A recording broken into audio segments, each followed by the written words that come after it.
Hello, my name's Doreen. I live in Lancashire with my husband John. And the first I knew about fracking was a planning notice on a telegraph pole. Then suddenly there was a drill rig in a cabbage field near my house. We couldn't believe it. This is a food growing area.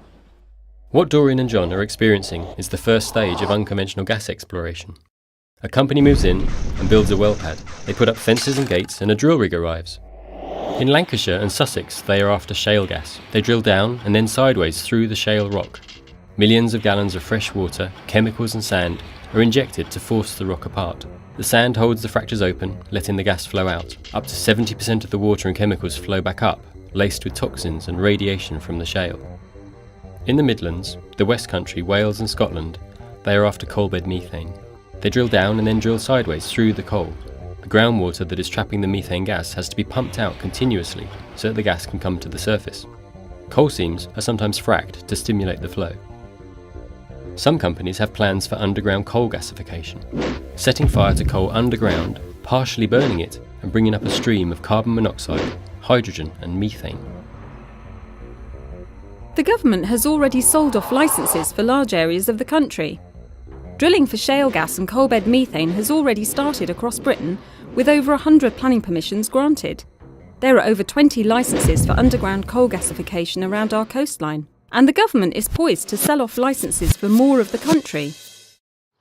For Doreen and John, maybe for you, for people and animals living near this, there are immediate and unacceptable impacts.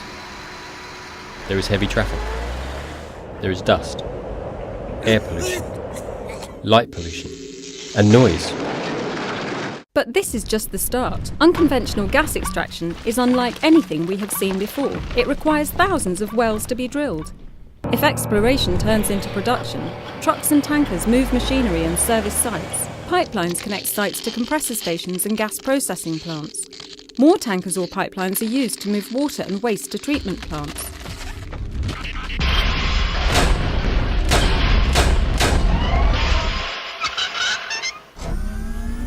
Doreen and John were worried and concerned when this monstrous industry arrived on their doorstep.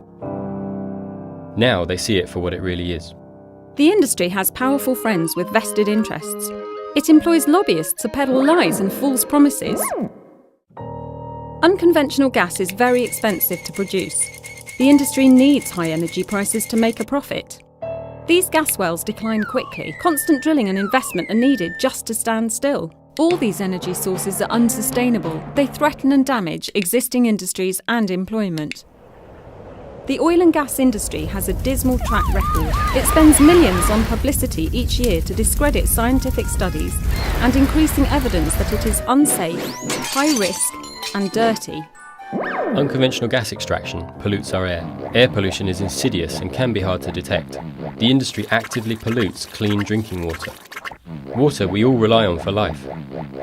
Wells fail, accidents happen, water is contaminated. The industry works to divide and undermine communities. When problems occur, families can find themselves stressed, sick, and trapped in houses they are unable to sell, insure, or remortgage. Across the planet, people understand the threat of unconventional gas. In the US, communities are coming together to defend themselves and their right to clean air and water. In Australia, farmers and communities are locking the gates and taking direct action to stop the industry. In Europe, massive public protests have led to bans and moratoriums. In Lancashire, Doreen and John have found other people in their community that feel the same as they do, and they are saying no. What we've learnt from what's gone on in America is that we can all be poisoned, I think, by stuff that's going into the atmosphere. There's also a problem with water going into the aquifer, poisoning the earth. Definitely nobody at all will ever convince me that the chemicals that are going down are not going to get into the aquifer. I just cannot believe it. It's like a roulette wheel, actually. You don't know what number they're going to drop on, and they don't know themselves. They don't know what they're going to do. And they don't really care, because they don't live here. They don't grow here. They don't bring the children up here.